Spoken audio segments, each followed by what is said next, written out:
Daily Words of God. The approach of the end of all things indicates the completion of God's work, as well as an end to humanity's development. This means that humans, as corrupted by Satan, will have reached their final stage of development, and that the descendants of Adam and Eve will have completed their propagation. It also means that it will be impossible for such a humanity, having been corrupted by Satan, to continue to develop. The Adam and Eve in the beginning had not been corrupted, but the Adam and Eve who were driven from the Garden of Eden were corrupted by Satan. When God and humans enter into rest together, Adam and Eve, who were driven from the Garden of Eden, and their descendants will finally come to an end. The humanity of the future will still consist of the descendants of Adam and Eve, but those will not be humans living under Satan's domain. Rather, they will be people who have been saved and purified. This will be a humanity that has been judged and chastised, and one that is holy. These people will not be like the human race as it originally was. It can almost be said that they will be an entirely different kind of humanity from that of Adam and Eve in the beginning.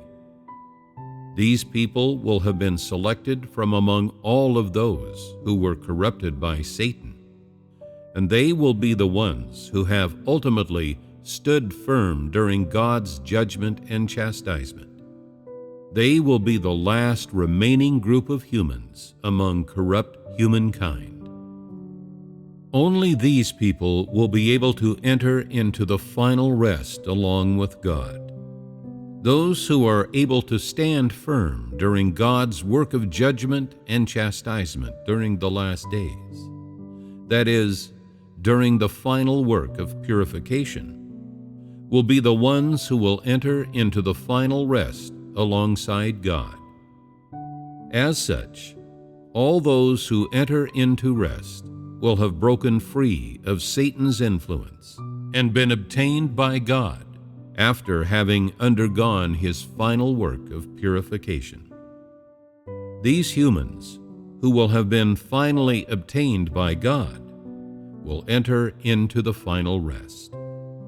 The purpose of God's work of chastisement and judgment is, in essence, meant to purify humanity for the sake of the ultimate rest. Without such cleansing, none of humanity could be classified into different categories according to kind, or enter into rest. This work is humanity's only path to enter into rest. Only God's work of purification will cleanse humans of their unrighteousness, and only His work of chastisement and judgment will bring to light those disobedient elements of humanity, thereby separating those who can be saved from those who cannot, and those who will remain from those who will not. When this work ends, those people who are allowed to remain will all be cleansed and enter a higher state of humanity, in which they will enjoy a more wonderful second human life upon the earth. In other words, they will commence their human day of rest and coexist with God. After those who are not allowed to remain have been chastised and judged, their true colors will be entirely exposed, after which they will all be destroyed, and, like Satan, will no longer be permitted to survive upon the earth. The humanity of the future will no longer include any of this type of people. Such people are not fit to enter the land of the ultimate rest, nor are they fit to join in the day of rest that God and humanity will share, for they are the targets of punishment and are wicked, unrighteous people They were redeemed once, and they have also been judged and chastised. They also once rendered service to God. However, when the final day comes, they will still be eliminated and destroyed due to their wickedness, and as a result of their disobedience and inability to be redeemed. They will never again come into being in the world of the future, and will no longer live among the human race of the future. Whether they are spirits of the dead or people still living in the flesh, all evildoers and all those who have not been saved will be destroyed once the holy among humanity enter into rest. As for these evil-doing spirits and humans, or the spirits of righteous people and those who do righteousness, regardless of what era they are in, all those who commit evil will ultimately be destroyed, and all those who are righteous will survive.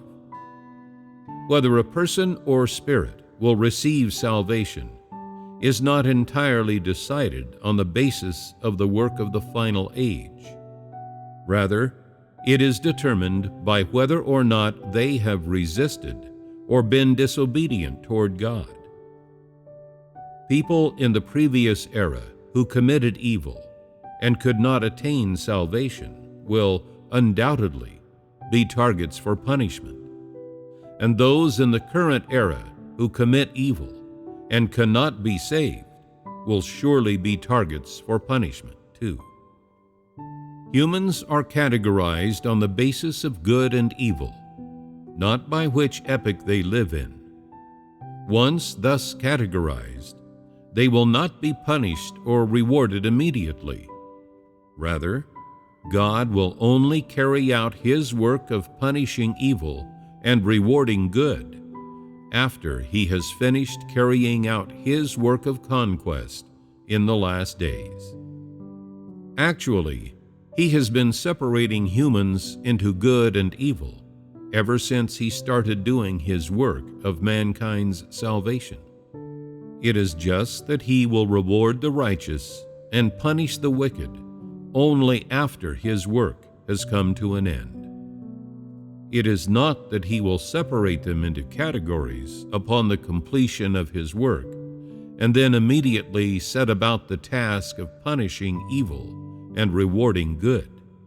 Rather, this task will be done only when His work is wholly finished.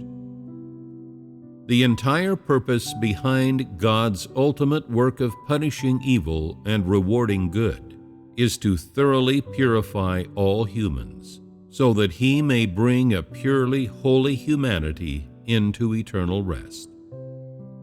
This stage of His work is the most crucial.